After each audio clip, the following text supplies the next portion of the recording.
Hello, this is Cheyenne, otherwise known as Quills and Spells, and welcome to part 2 of my multi-step plan.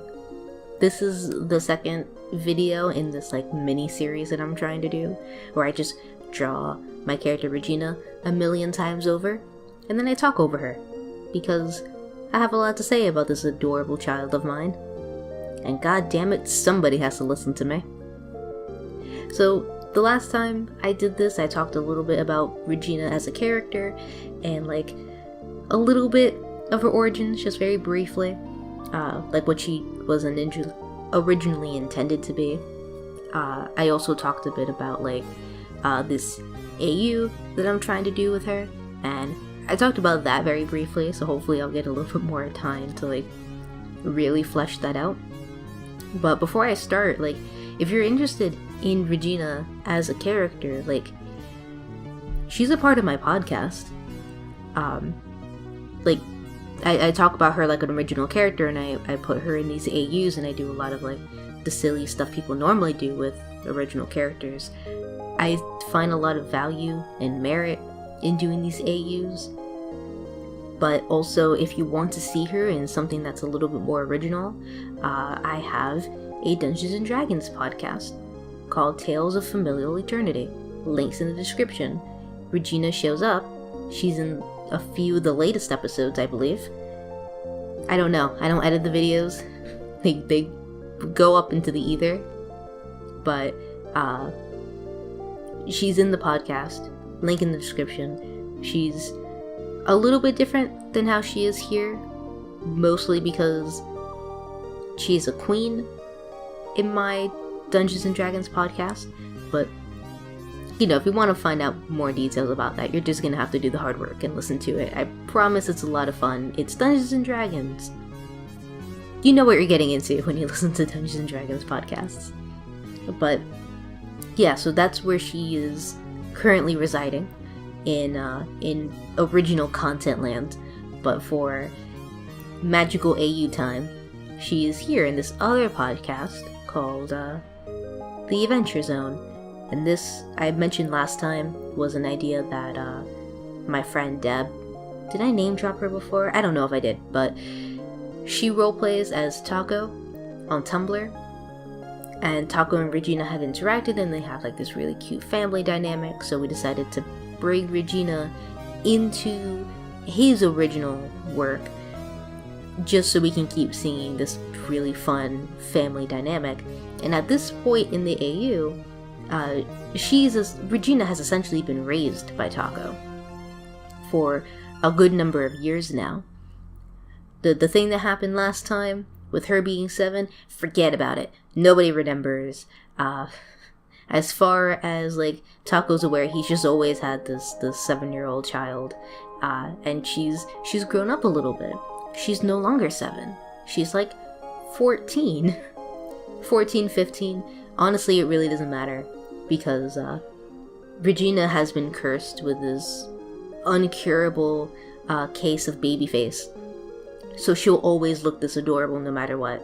But she is technically 14 and 15 in this. I'm gonna learn how to draw her older. I swear. Today's not one of those days. But yeah, so I think what's really interesting about this part of the AU is that Regina, under most circumstances, has this very specific lifestyle. She's a spoiled brat. And don't get me wrong, she's still kind of spoiled in this part of the AU. It's really more that she's extra. Taco is completely ridiculous as a person, and of course he would encourage his own daughter to be just as ridiculous.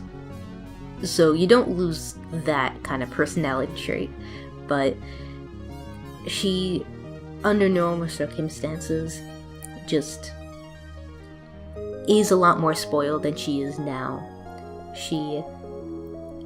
I think the most blatant sort of example is just her outfit, which is great because that's the thing I'm showing off right now. So, I mentioned this before, but Regina tends to wear these really elaborate puffy dresses. They're they're meant to be like gothic Lolita type outfits, where they're unnecessarily elaborate, but they also have a little bit of black in them, but also a lot of like pastel blues and pinks and purples. Sometimes there's little bows in the outfits, there's like little frilly bits and fluffy parts. And these are like really expensive custom made type dresses, and she cannot afford to get that type of dress right now, because her and Taco, they're living on the road, they're practically on the run, so she doesn't get the chance to have something like that cute. So her sort of workaround, her creative solution, is to take a bunch of different skirts and sew them together to make like an elaborate outfit. That's why you saw the little stitches before. The stitches, fun fact, are on a different line art layer, so I can turn it off and on. That's why it's not on right now. You'll get to see it a little bit later. It's just easier not to have the stitches on when I do the coloring, because I use the paint bucket tool to get like most of the colors down, and then I just like zoom in to make sure I get like the nooks and crannies.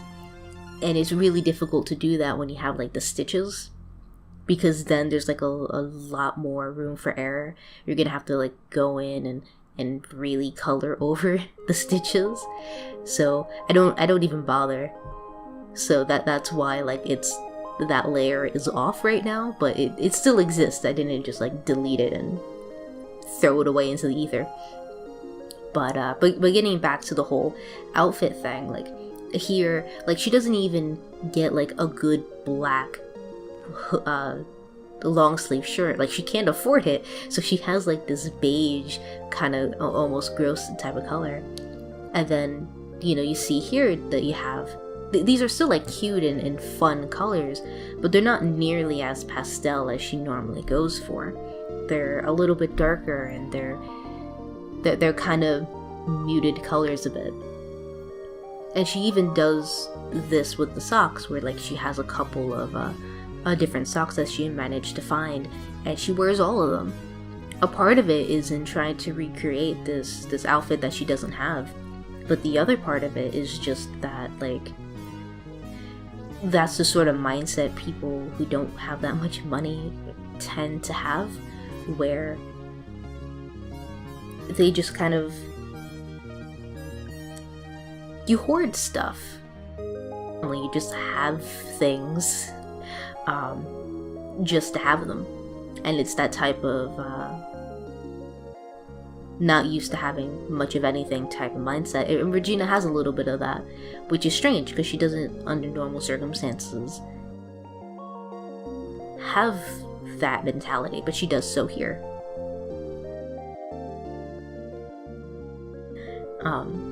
So yeah, the one little thing I want to bring up real quick while I'm doing all the fun coloring of the line art is you might have noticed that there's a little bit of red that I used for the shoes. Like she's wearing these very like I was gonna say Alice in Wonderland, but it's actually Wizard of Oz that has the red shoes. I didn't necessarily have a desire to just give her these ruby red shoes, but the idea was that you saw last time that she had this red hoodie. The red hoodie is very important for plot reasons, as well as for like this fun AU reasons, but she might not remember what happened when she was 7, but she does still have, for whatever odd reason, a weird connection to red that she under normal circumstances wouldn't have. Like I said, she's into black and pastel colors, not like this hard ruby red type of color. But because she has this interesting past that she can't quite remember, the one thing her subconscious kind of kept in was the idea of red, which is why like she has these ruby red shoes, and she also has like the little hair thing that's making her ponytail. I don't know what those are called.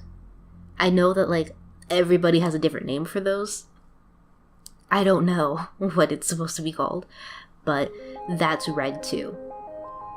And I just like the idea that even though she can't remember, it's sort of like imprinted on her memory. So yeah, I think maybe that's a good place to sort of leave that discussion there. I'll talk more about that concept of like red bleeding into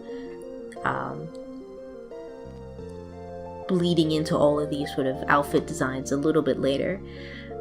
I'll let you guys keep watching the backgrounds, which I'm sorry I have to leave you with the shitty background.